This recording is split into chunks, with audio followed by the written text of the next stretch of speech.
आती है कि ये लाइट होता क्या है, व्हाट इज लाइट। अगर हम आपसे पूछे लाइट क्या होता है, जवाब क्या होगा आपका? कोई जवाब दे सकते हैं लाइट क्या होता है? कोई भी? कुछ बच्चे तो स्कूल में पढ़े हैं हमसे लाइट। क्या होता है लाइट?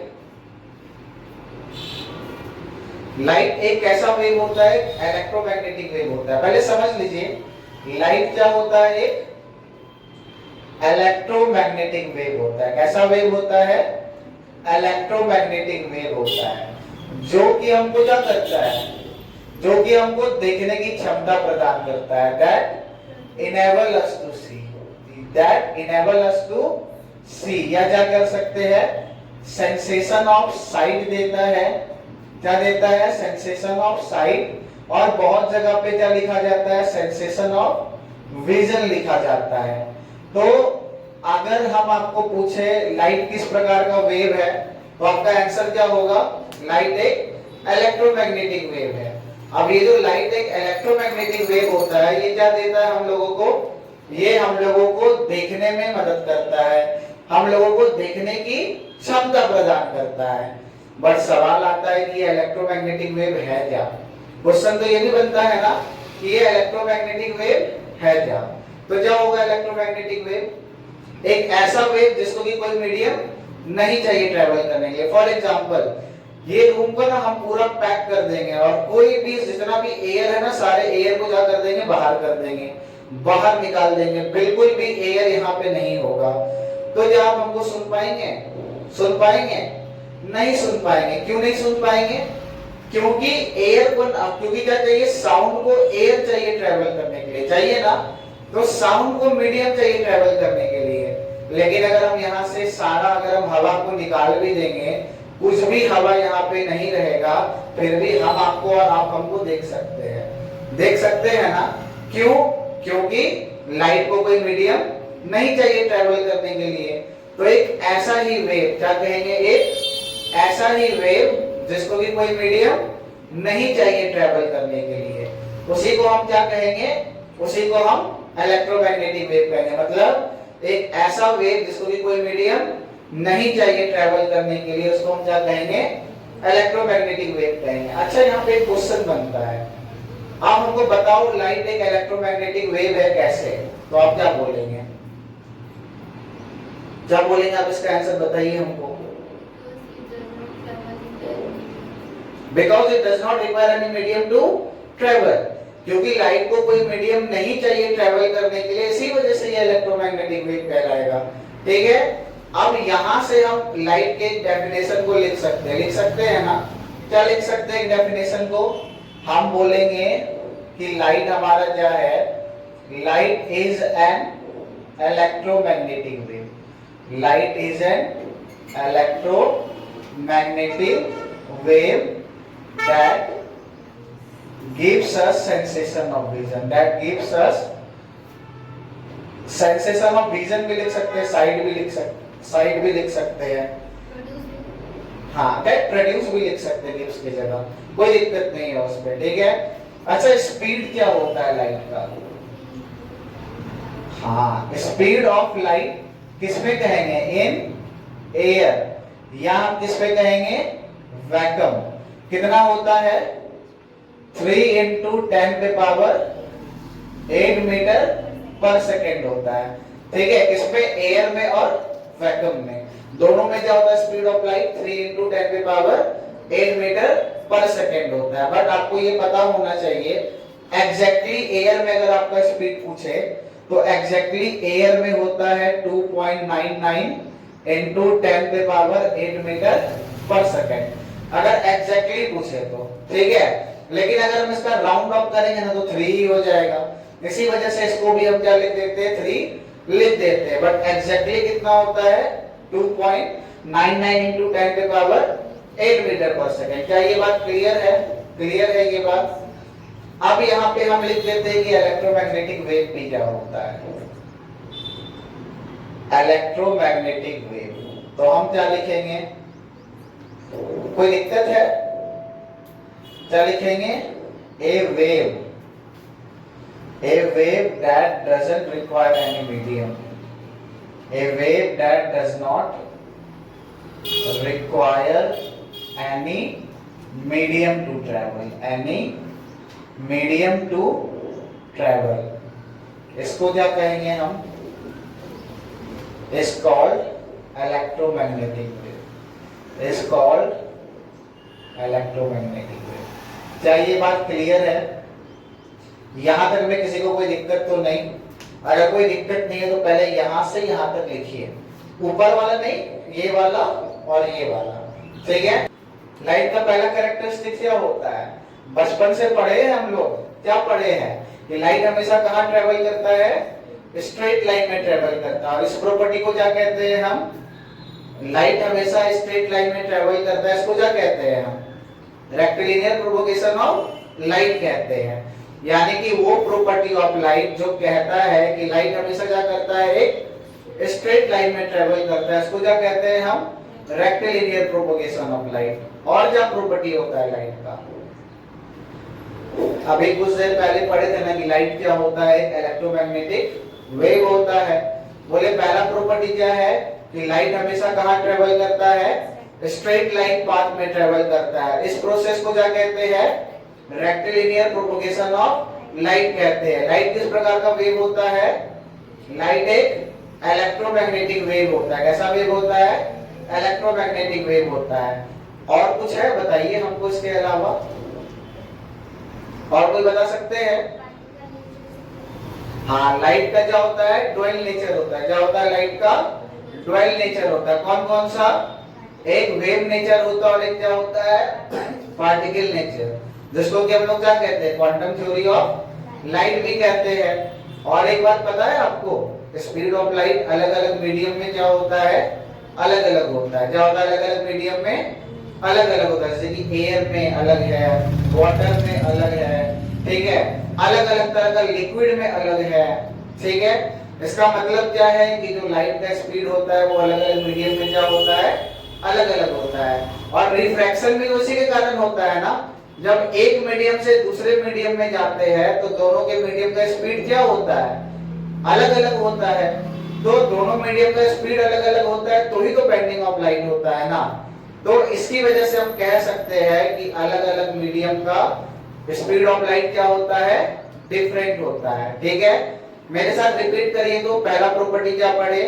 पहला प्रॉपर्टी पढ़े लाइट का कैसे ट्रेवल करता है? स्ट्रेट लाइन पाथ में ट्रेवल करता है। इस प्रॉपर्टी को क्या कहते हैं? दूसरा प्रॉपर्टी क्या पढ़े कि लाइट का स्पीड क्या होता है? डिफरेंट डिफरेंट मीडियम में डिफरेंट डिफरेंट होता है, ठीक है? यानी कि स्पीड ऑफ लाइट क्या होता है? डिफरेंट मीडियम में डिफरेंट डिफरेंट होता है। लाइट कैसा वेव होता है? इलेक्ट्रोमैग्नेटिक वेव होता है। लाइट का कितना नेचर होता है? ड्यूअल नेचर होता है। कौन कौन सा? और वेव नेचर। क्लियर है ये बात? इसी चीज को लिख ले यहाँ पे, ठीक है? तो हम क्या लिखेंगे? पहला कि लाइट क्या करता है? हमेशा light always travels in A light always travels in a straight line path, in a straight line path। और इस प्रॉपर्टी को क्या कहते हैं? and this property of light, this property of light is called rectilinear propagation of light। इसको हम कहते हैं rectilinear propagation of light।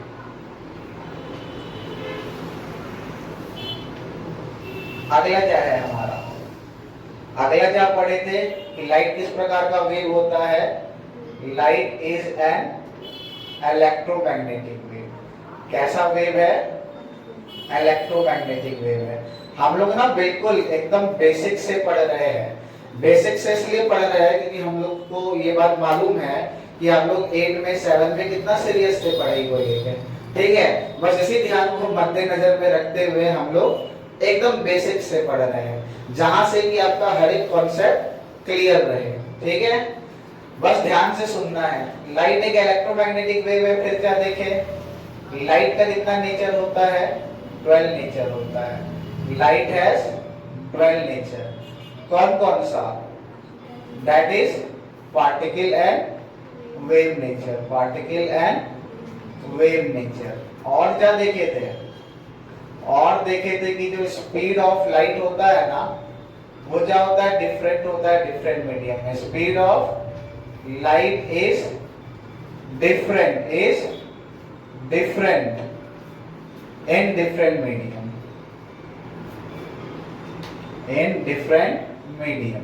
अच्छा, यहाँ पे बोलेंगे कि एक और प्रॉपर्टी बताओ हम लोग। एक और प्रॉपर्टी क्या बता सकते हैं? अगर लाइट है तो ही रिफ्लेक्शन हो रहा है ना, अगर लाइट है तो ही रिफ्लेक्शन हो रहा है ना, लाइट है तो ही पोलराइजेशन हो रहा है, लाइट है तो ही डिफ्रैक्शन हो रहा है। मतलब लाइट जो है ना वो एसोसिएटेड है बहुत सारे फेनोमेना से, बहुत सारे प्रोसेस से, जो कि लाइट के कारण ही क्या होता है? ऑकर करता है। अगर लाइट नहीं होगा तो वो कोई भी फेनोमेना ऑकर नहीं करेगा। क्या ये बात क्लियर है? तो अगला क्या होगा? हम लिखेंगे वेरियस फेनोमेनन। क्या लिखेंगे? Various phenomenon are associated, various phenomenon are associated. ये क्या है? एसोसिएटेड है किसके साथ? विथ लाइट सच एज, कौन कौन सा है? Reflection, refraction, diffraction, polarization, etc, polarization, etc. तो ये बहुत सारा ऐसा फैक्टर है जो कि किससे जुड़ा हुआ है? ये जुड़ा हुआ है हमारा किससे? लाइट से जुड़ा हुआ है। क्या ये बात क्लियर है आप लोगों का? अच्छा, आपसे अगर हम एक चीज पूछे कि ये जो हम लोग क्लास 10 में जो लाइट पढ़ रहे हैं ना, ये पार्टिकल नेचर है या वेव नेचर है? कौन सा नेचर है? पार्टिकल नेचर ऑफ लाइट हम लोग पढ़ रहे हैं। किसको पढ़ रहे हैं? पार्टिकल नेचर ऑफ लाइट पढ़ रहे हैं। वेव नेचर ऑफ लाइट हम लोग क्लास 12 में पढ़ते हैं। ठीक है, क्लास 10 में जितना भी लाइट का टॉपिक है वो कौन सा नेचर है? पार्टिकल नेचर है। यानी कि आपको अगर कहे, ये आप समझ लीजिए कि ये जो रिफ्लेक्शन है एंड रिफ्रैक्शन है, एंड रिफ्रैक्शन है, ये किसके अंदर आता है? ये किसके अंदर आता है? comes under the particle nature of light, comes under the particle nature of light। इतना बात को आपको ध्यान में रखना है। क्लियर है इतना दूर तक? बस इसको उतारिए पहले फटाफट, फिर हम लोग जो है फर्दर मूव करते हैं। तो अगला क्या है हमारा? क्वांटम थ्योरी ऑफ लाइट है। तो क्वांटम थ्योरी ऑफ लाइट क्या कहता है पता है? कुछ छूट गया लिखना आपका? हो गया? सही। तो क्वांटम थ्योरी ऑफ लाइट क्या कहता है कि लाइट का कितना नेचर है? कितना नेचर है? ड्यूअल नेचर है। कोई पूछे क्वांटम थ्योरी ऑफ लाइट क्या कहता है, हम बोलेंगे क्वांटम थ्योरी ऑफ लाइट कहता है कि लाइट का क्या है? ड्यूअल नेचर है। कौन कौन सा ड्यूअल नेचर है? एक वेव नेचर है और एक पार्टिकल नेचर है। तो अगर कोई पूछे कि क्वांटम थ्योरी ऑफ लाइट से आप क्या समझते हैं, तो सबसे पहला जवाब होगा कि क्वांटम थ्योरी ऑफ लाइट कहता है कि लाइट का क्या है? ड्यूअल नेचर है, पार्टिकल नेचर है, वेव नेचर। अब सेकेंड क्वेश्चन आता है पार्टिकल नेचर क्या होता है लाइट का। ठीक है, हम बोले पार्टिकल नेचर ऑफ लाइट कहता है कि लाइट हमेशा क्या करता है? एक स्ट्रेट लाइन में ट्रेवल करता है। क्या करता है कि हमेशा स्ट्रेट लाइन में ट्रेवल करता है। इसको हम क्या कहते हैं? पार्टिकल नेचर कहते हैं। बैठिए। ठीक, तो पार्टिकल नेचर ऑफ लाइट क्या है कि लाइट हमेशा एक स्ट्रेट लाइन में ट्रेवल करता है। और किससे बना हुआ है लाइट? पार्टिकल से बना हुआ है। इसको हम क्या कहते हैं? पार्टिकल नेचर कहते हैं। और दूसरा क्या होता है? दूसरा होता है हमारा वेव नेचर। तो वेव नेचर क्या कहता है? वेव नेचर कहता है कि लाइट एक कैसा है? इलेक्ट्रोमैग्नेटिक वेव है। कैसा है? एक इलेक्ट्रोमैग्नेटिक वेव है जिसको कि कोई मीडियम नहीं चाहिए ट्रेवल करने के लिए। हम बोले क्वांटम थ्योरी ऑफ लाइट क्या कहता है? हम बोले क्वांटम थ्योरी ऑफ लाइट कहता है कि लाइट का कितना नेचर है? ड्यूअल नेचर है। कौन कौन सा? एक पार्टिकल नेचर और एक वेव नेचर। बोले पार्टिकल नेचर ऑफ लाइट क्या कहता है? हम बोले पार्टिकल नेचर ऑफ लाइट कहता है कि लाइट किसका बना हुआ है? पार्टिकल्स का बना हुआ है, जो कि हमेशा कहां ट्रेवल करता है? एक स्ट्रेट लाइन में ट्रेवल करता है।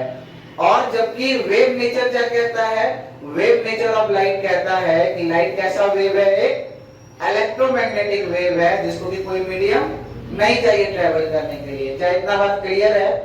क्लियर है ना? ठीक, इसी चीज को अभी हम यहाँ पे लिख रहे हैं। बाकी स्वाति आपका जो भी छूटा है उसी के लिए हम रिकॉर्ड कर रहे हैं ताकि हम डाल देंगे और आप आज की क्लास को यूट्यूब से देख के आप लिख भी लीजिएगा रोक रोक के, ठीक है ना?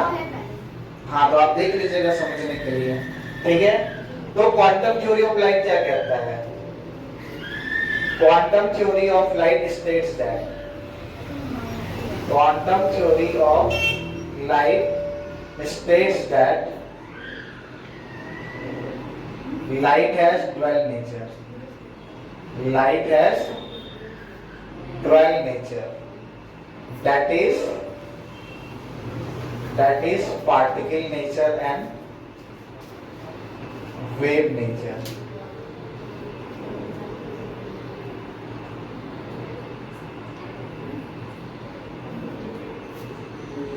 Particle nature.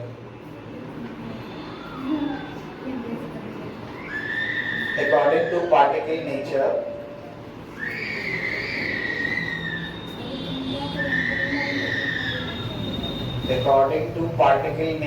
of light, light is made up of particles. Light is made up of particles that always travels in a straight line path. That always travels in a straight line path. Example में अगर हम आपको बोले particle nature में क्या होगा, तो आप बोले अभी देखे थे रिफ्लेक्शन, रिफ्रैक्शन, ये क्या हो जाएगा, इसका एग्जाम्पल हो जाएगा, ठीक है? अगर हम बात करें किसका, वेव नेचर का, तो according to wave nature of light, according to wave nature of light, light क्या होता है, light is an electromagnetic wave, light is an electromagnetic wave जहां पे that doesn't require any medium to travel, that does not require any medium to travel. Example के तौर पे क्या ले सकते हैं हम, पोलराइजेशन, ये जो जिग जैग मूवमेंट होता है ना उसको हम क्या कहते हैं, एक सिंपल लैंग्वेज में पोलराइजेशन कहते हैं, ठीक है? अब बाकी स्वाति शब्द अब ये कर लीजिएगा, आप थोड़ा पढ़ लीजिए, पढ़ने के बाद बाकी बचा हुआ गप जो है कर लीजिएगा यहाँ से निकलने के बाद, ठीक? फटाफट लिखिए जल्दी से। रिफ्लेक्शन ऑफ लाइट क्या होता है, कौन बता सकते हैं? कोई? हाँ, बाउंसिंग ऑफ लाइट, कहाँ से?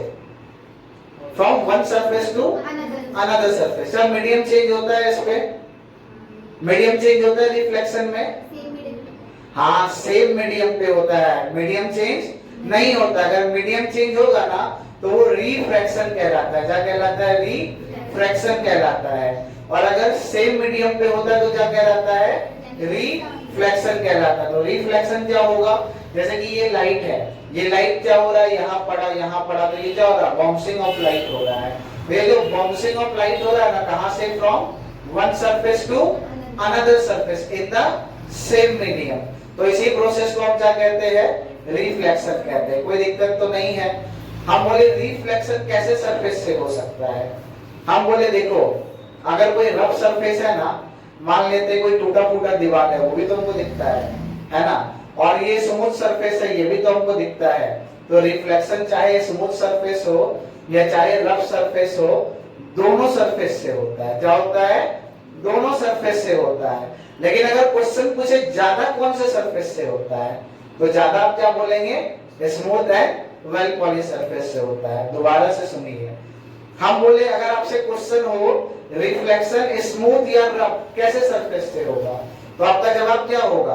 बोले स्मूथ सरफेस से भी होगा और रफ सरफेस से भी होगा। लेकिन अगर मेरा क्वेश्चन हो कि ज्यादा किससे होगा, स्मूथ से होगा या रफ से होगा? तो आपका जवाब क्या होगा? स्मूथ सरफेस होगा। क्या ये बात क्लियर है? अब इतने ही चीजों को पहले हम क्या करते हैं, लिखते हैं। ठीक है, यहां लिखेंगे हम the bouncing off light, the bouncing off light from one surface to another surface in the same medium is called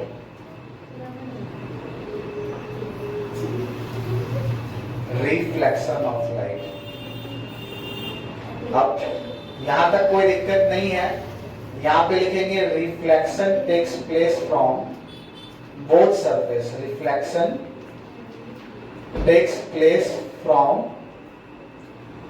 both surface. कौन कौन सा? That is smooth and rough surface.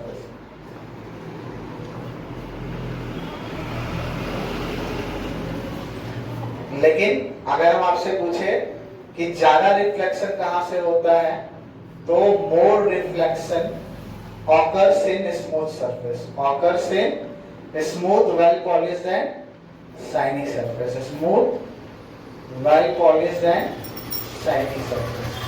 तो जो ज्यादा रिफ्लेक्शन होता है वो कहां से होता है? Smooth well polished and shiny surface. अब हम आज का जो हम लोग लास्ट टॉपिक पढ़ने वाले हैं वो लॉज ऑफ रिफ्लेक्शन है। अच्छा, आप लोग तो ये भी बहुत बचपन से पढ़ते आ रहे हैं ना? हाँ, बताइए तो क्या होता है लॉज ऑफ रिफ्लेक्शन? उसके लिए ये क्या लिए हैं हम? ये एम डैश क्या है? एक मिरर है। क्या है? एक मिरर है। डायग्राम पेंसिल से बनाना है, ध्यान दीजिएगा। क्या है? ये एक मिरर है। यहाँ पे एक रे ऑफ लाइट ऐसे करके क्या कर रहा है? इंसिडेंट कर रहा है, गिर रहा है। इसको क्या कहते हैं? इंसिडेंट रे कहते हैं। अब ये रे ऑफ लाइट ऐसे करके गिर रहा है तो यहाँ पे क्या होगा? ऐसे करके जाएगा, जिसको कि क्या कहेंगे हम? रिफ्लेक्टेड रे कहेंगे हम। और बीच में क्या होता है? एक इमेजिनरी लाइन होता है, तो जिस रास्ता पे आता है उसी रास्ता पे वापस लौट जाता है। और यहाँ पे क्या करता है? एक एंगल बनाता है, जिसको कि एंगल ऑफ इंसिडेंस कहते हैं। और यहाँ पे एक एंगल बनाता है, जिसको कि एंगल ऑफ रिफ्लेक्शन कहते हैं। ठीक है, आइए ठीक।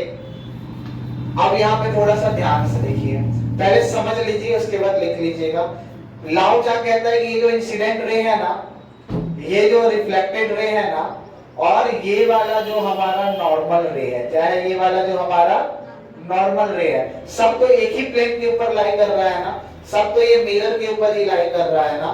तो पहला क्या चीज है?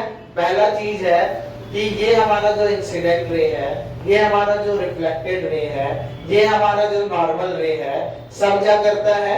सेम प्लेन पे लाई करता है। ठीक है, पहला लॉ क्लियर है ये बात। इसका एक और लॉ होता है, बोले क्या होता है? हम बोले ये जो एंगल ऑफ इंसिडेंस है ना, और ये जो एंगल ऑफ रिफ्लेक्शन है ना, दोनों क्या होता है? इक्वल होता है। दोनों क्या होता है? इक्वल होता है। क्लियर है ये बात? हम बोले क्या होता है laws of reflection? Laws of reflection कहता है कि ये जो इंसिडेंट रे है, ये जो रिफ्लेक्टेड रे है, ये जो नॉर्मल रे है, सारा क्या करता है? सेम प्लेन पे लाई करता है। दूसरा क्या है कि ये जो एंगल ऑफ इंसिडेंस है और ये जो एंगल ऑफ रिफ्लेक्शन है, दोनों क्या होता है? इक्वल होता है। अभी हम इसको लिखा भी देंगे। बस एक रिक्वेस्ट आप लोग से इतना है ना, कि अगर हम आज को इसको लिखाए है ना, तो आज ही इसका नोट्स कंप्लीट होना चाहिए। ठीक है, और आज को ही ये आपका याद कर लीजिए, कि अभी आपको याद नेग्लिजिबल करना पड़ेगा। हम ये दावा कर सकते हैं कि आपको याद करने में बिल्कुल दिक्कत नहीं होगा। ठीक है, बस थोड़ा सा मेहनत करना पड़ेगा, याद करने में ये बिल्कुल भी दिक्कत नहीं होगा। ठीक है, तो ये दोनों काम आज कर लेना है, बाकी इसको लिख लेते हैं हम। The incident ray, the reflected ray, and the normal ray, and the normal ray all lie on the same plane, all lies on the same plane. और दूसरा क्या कहता है कि angle of incidence, angle of incidence is equal to angle of reflection. ठीक है, इसका मतलब क्या है? इसका मतलब है कि angle I is equal to angle R. ठीक, इसको उतार लीजिए और फिर आज का क्लास यहीं पे ये जो है रुकेगा. और जाहिर सी बात है कि जिसका छूट गया है वो हम अभी बैठ के थोड़ा देर में हम अपलोड कर देंगे, तो आप बैठ के आराम से इसको देख सकते हैं. ठीक है, अभी शुरू का 3, 4, 5 क्लास रिकॉर्ड होगा. इसलिए होगा क्योंकि अभी 1-2 अप्रैल तक बहुत सारा चेंजेस इधर उधर जो है बैचेस के टाइम में तो नहीं होगा, लेकिन आने जाने में होगा. ठीक है, कुछ लोग आएंगे तो उसको लेके है. ठीक.